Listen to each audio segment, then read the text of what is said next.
ভয়ঙ্কর ভাবে জড়িয়েছে। হুম হুম হুম। জালগুলো কিসের জন্য দেওয়া হয়েছিল এখানে? ওই পাতা পড়ে পাথরের উপর। আচ্ছা আচ্ছা আচ্ছা।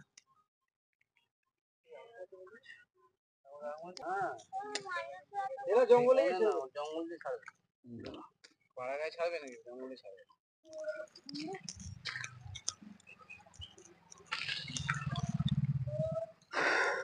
তো দেখতে পাচ্ছেন এখন আমরা আছি আমাদের পুরসুর থানার পাশেই। তো দেখতে পাচ্ছেন এই মাছ ধরার জালের মধ্যে একটি ইন্ডিয়ান কমন ক্রেট, যেটাকে বাংলায় কালাজ বলা হয়, তো জালের মধ্যে আটকে আছে দেখতে পাচ্ছেন।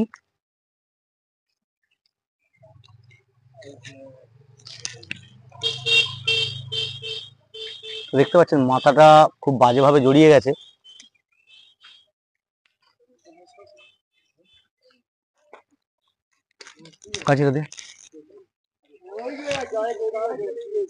মাথাটা ওইখানে চলে গেছে।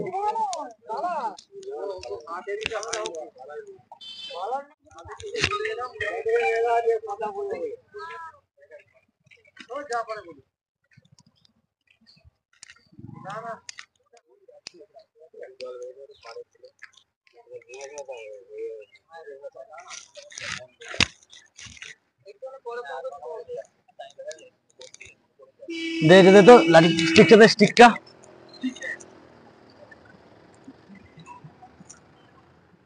মুখটাই বিরাট জড়িয়েছে।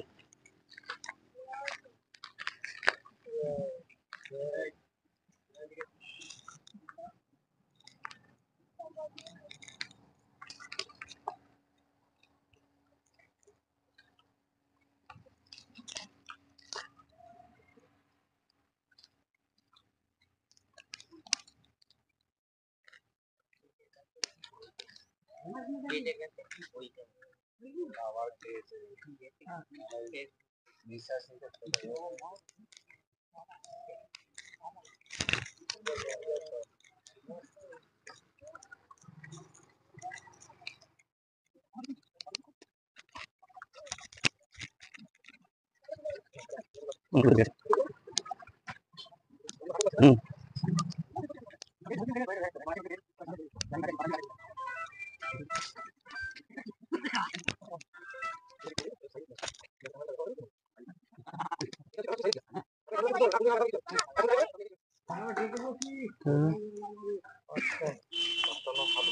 যতজন আছে ততজন কি আনবে?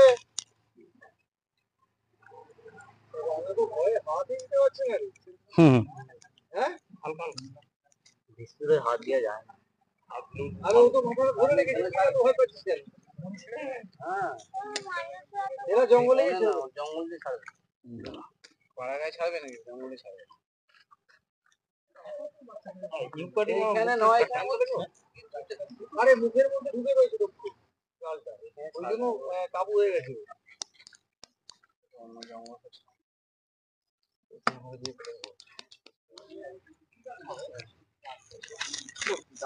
তো দেখতে পাচ্ছেন এটাকে ইন্ডিয়ান কমন ক্রেট বলা হয়। ভালো করে দেখুন যে ইন্ডিয়ান কমন ক্রেট কি ধরনের দেখতে হয়।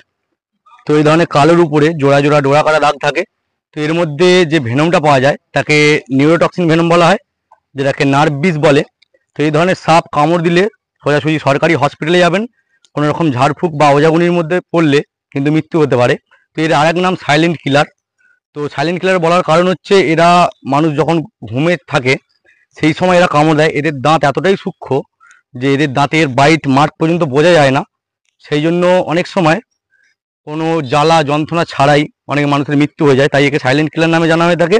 তো এই ধরনের সাপ আমাদের প্রকৃতিতে বেঁচে থাকা অত্যন্ত গুরুত্বপূর্ণ, কারণ এদের জন্যই আমাদের প্রকৃতির ভারসাম্য বজায় থাকে।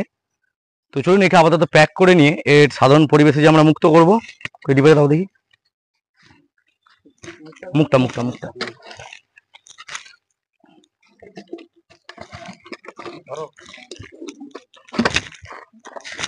তো এর নিজের সেফটির জন্য এবং এই জাল থেকে বার করার জন্য এর মাথাটা ধরতে হলো। তো চলুন অক্সিজেন নেওয়ার জন্য একে আপাতত ছিদ্র করে দিই।